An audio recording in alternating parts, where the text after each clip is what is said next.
Friends, welcome to Precise Elements at Might of Greece, where we investigate the depths of the Greek imagination or fantasia.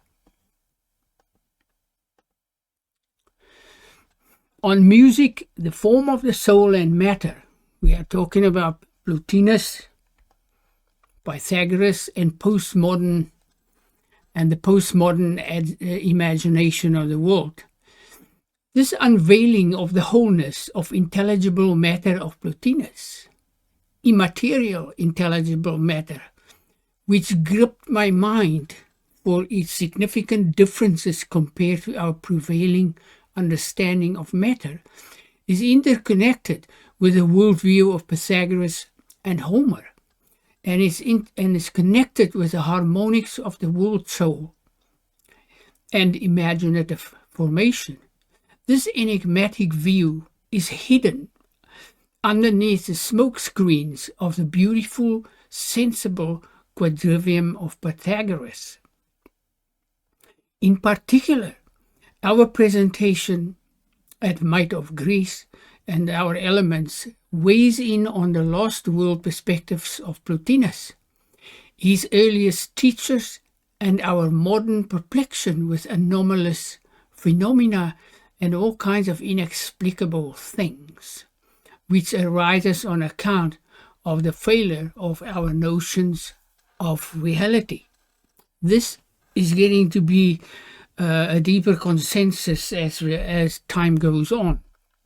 Indeed, there are things appearing out of ancient worlds, literally, that we deny the existence of. That is, worlds known to the more ancient people, inner worlds, possessing a vast abundance of interior dimensions indeed, that neither dualism nor realism or other kinds of the views of our friends of matter, to use a term that I borrow from Bernard Suzanne, the French Platonist, can explain without a certain gymnastic exercise that stretches the limits of our intellect. And we should be perplexed about the absence of these hidden secrets. For not investigating these views, which we have lost, has a direct bearing on our postmodern enigmas. In particular, a new kind of psychology is on the horizon in the investigation of the important world of the unseen, upon which we and our well-being as prospective, interconnected, and intergalactic Elon Musk citizens might depend.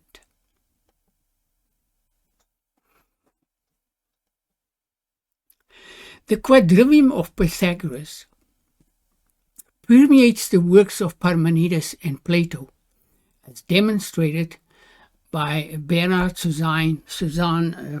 He's the French philosopher, Platonic philosopher. He treats exclusively of dialogues of Plato, very well-researched work. Well, let's take a look. Here is Bernard Suzanne's webpage, very wonderful and thorough work on Plato. Here is his theatrologies of the dialogues of Plato. I'm just going to zoom in there a little bit. We have causes, nature, we have judgment, where is our rational intellect comes to be through the elevation of the mysteries, and we have in the summit logos, reason or intelligible, the intelligible world of Plato. As briefly is his beautiful work. I think his analysis is of the dialogues, which is the first. I mean, it's a very beautiful thing. The iconical theatrology of Pythagoras, which is reflected in our icon here, also forms the foundation of this secret psychology of psyche, proper psyche. And this foundation is carried through by Harmonics, Saccas in the 3rd century, Plotinus in the 3rd century, Proclus in 450, and rediscovered by Taylor in the early 1800s. Each of the 4 aspects of the Pythagorean tetrad, which is foundational to Plotinus, are smokescreens, hiding a deeper preceding psychological reality of world formation, which we argue is incommensurate with theories of pure matter. And it has been hiding there for a very long time. At the Elements and Plotinus, we unveil his intellectual and mystical conceptions of the psychology of appearances, form, world formation, and immaterial intelligible matter. It seems that when we hear the word immaterial, it's the woo-woo signs all over again, but it's based within the tetrad of Pythagoras. Now, we attach a great weight, and rightly so, on his math, his geometry, his astronomy. Now, we have to ask, why is imagination, so translated from the Greek feminine fantasia, important to science, epistemology, and the understanding of our world? I say it's because it touches upon exactly the unrecognized internal psychical and mystical aspects of our cognitive world. Exactly those things which we reject, but which furnish us with a rounded perspective. Oh my gosh, I didn't check my things here. For instance, this in Cartesian dualism, there are 3 aspects of our world, roughly the same: the pre-intellectual world of Jung and Corbin, the mundus imaginalis, the imaginal archetypal world, and the enacted world, where our ego is a supreme manifestation of evolution, is the mediator between the pre-intellectual and the mundus imaginalis.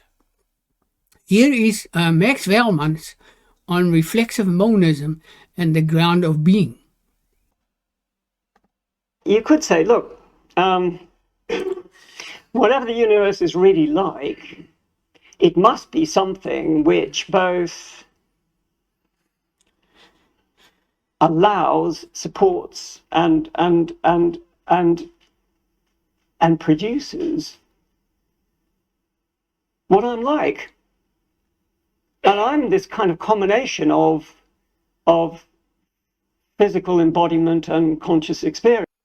We observe that in dualism, the universe exists in a formation of my mind, as a formation within my mind, neural correlates and computation, and we can say nothing of the world outside of our minds.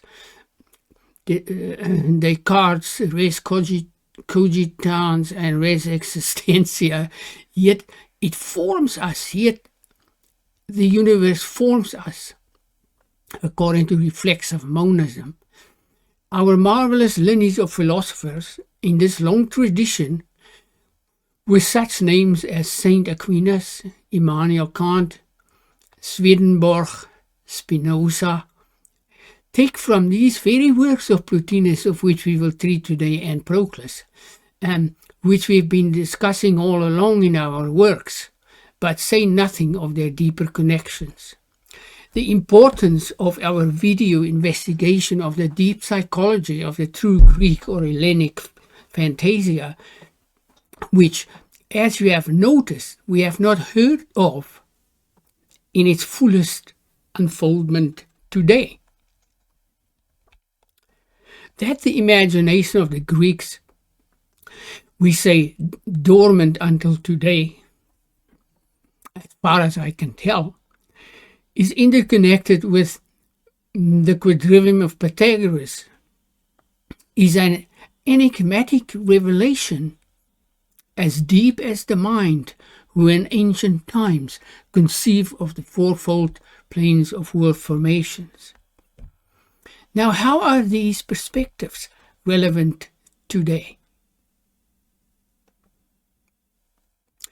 Jesse Michaels, in his excellent podcast, American Alchemy, I will leave a link, interviews Professor Eric Weinstein and Professor Hal Puthoff, also interviewed by Joe Rogan.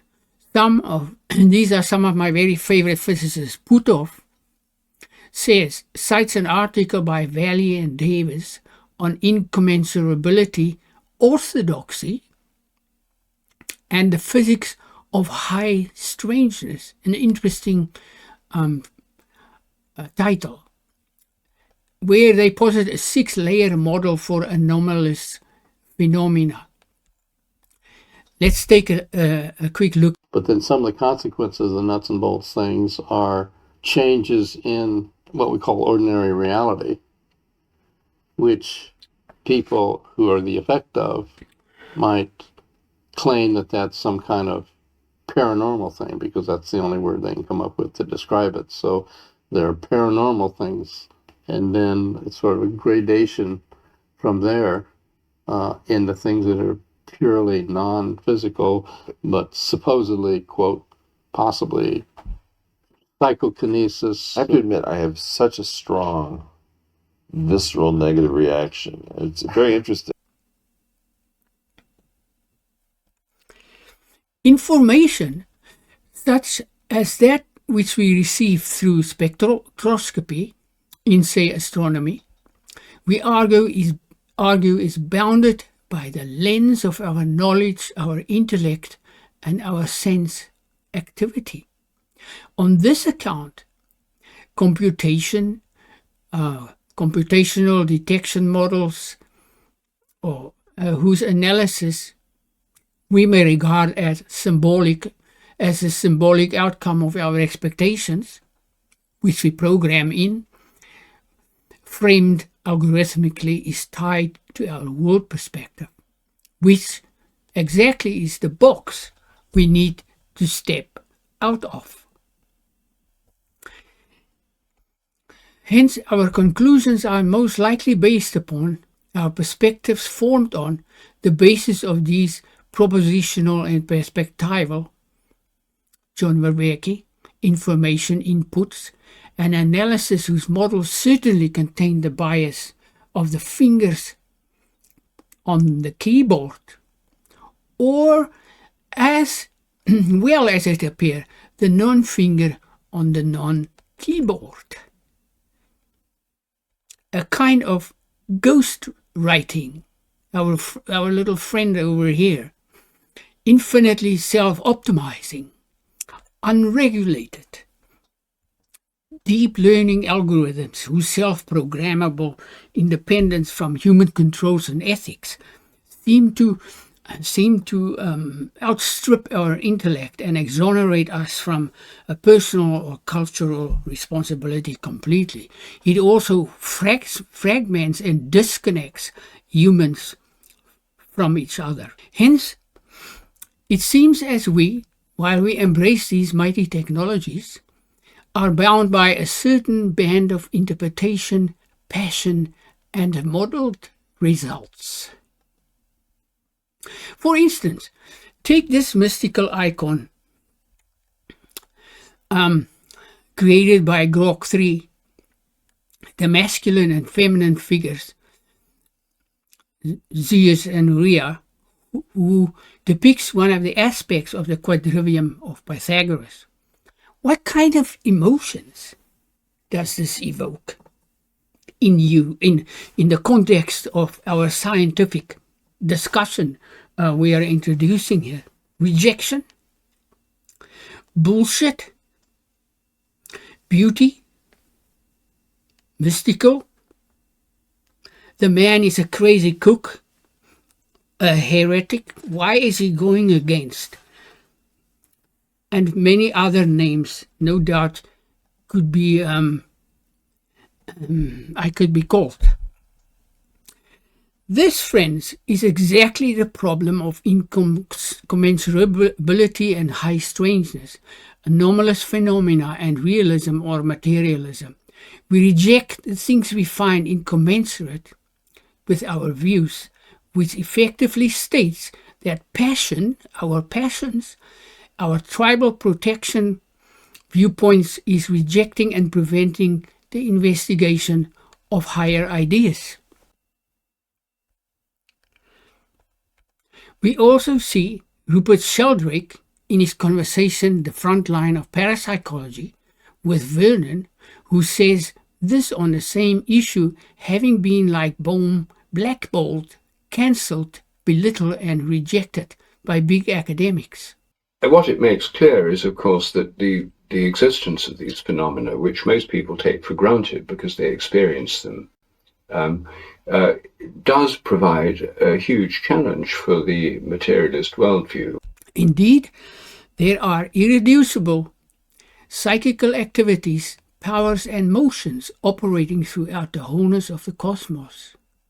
Worlds indeed interior to our psychology, whom we cannot perceive, that cannot be measured or detected even with sophisticated modern sensible detectors. Subtle, living, resonant worlds nested within a greater wholeness, and the formation of images has been posited, particularly since David Bohm opposed fragmentation in science with his discovery of hidden variables. Let's take a listen. Difficulty is this fragmentation. First of all, everybody is all thought is broken up into bits, like this nation, this country, this industry, this profession, and so on, as they can't meet, right? And it's extremely hard to break into that. Now, the second, the difficulty is this fragmentation.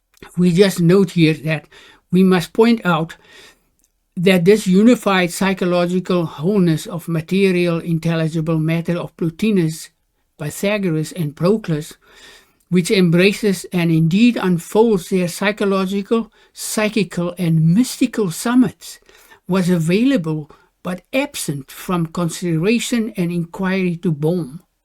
In the same way, this is still absent in the knowledge of the scientists we have just quoted. Later in the video, that's to follow this introduction, we'll see how the Professor Grimes, what he has to say about the tetrad of Plato. The actual resonant form of imagination, fantasia, of the mighty Greeks is therefore no vague idea, is everywhere formative, receiving and assimilative as our cognition, as in our cognition. Here is Proclus, 450 CE, on the very same issue. He says, both external and internal reflective form and their activity are needed in the imaginative formation of our cognition.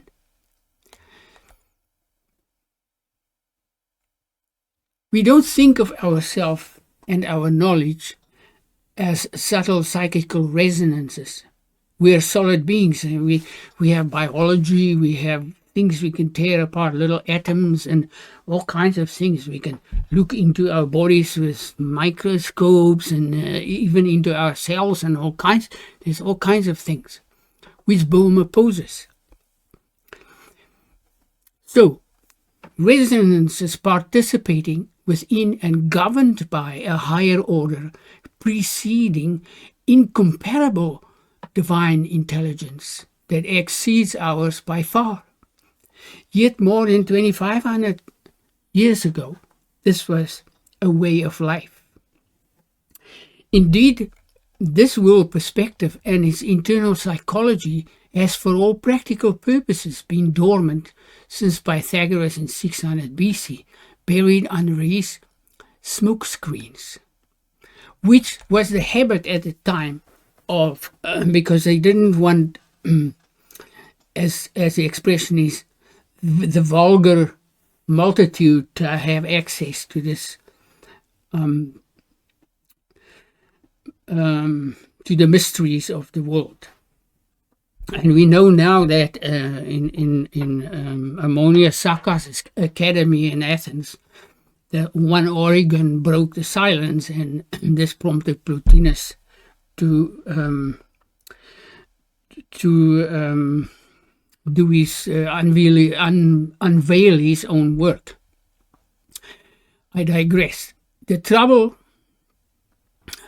remarkably, one would think that after 2,000 years of mining Plato, we would know everything about the might of Greece and its true friends. The trouble with our hypnotic passion,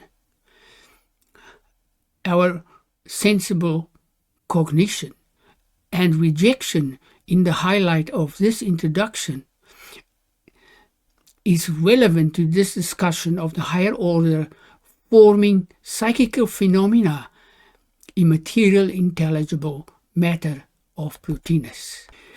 Research by institutions, modern institutions that follows the same line of reasoning as Halputov's gradation of reality demonstration we've just seen, may be observed in these following institutes. The Princeton Engineering Anomalous Research Group, which is teamed up with this ICRL group on consciousness exploration. There is the Monroe Institute that are doing very interesting meditative work that's very, very similar to the work that I've done in my own practice. Very, very interesting type of work. And then, of course, there is our own timeless imagination, the internal alchemy of information transfer. This is the new paradigm that we need to explore. I hope that perhaps these lost perspectives captured in our work may be found to be complementary to these perspectives and has the potential to transform the scientific and psychological research of these investigations. The psychical or psychological internal alchemy of information transfer, which we have already mentioned in a previous video investigation, is a new way of looking at and understanding our world and ourselves better. We'll see you in 11D. Please like and subscribe to our Elements of Greek Imagination at Might of Greece. Your support is appreciated and it helps spread the word. Thank you very much.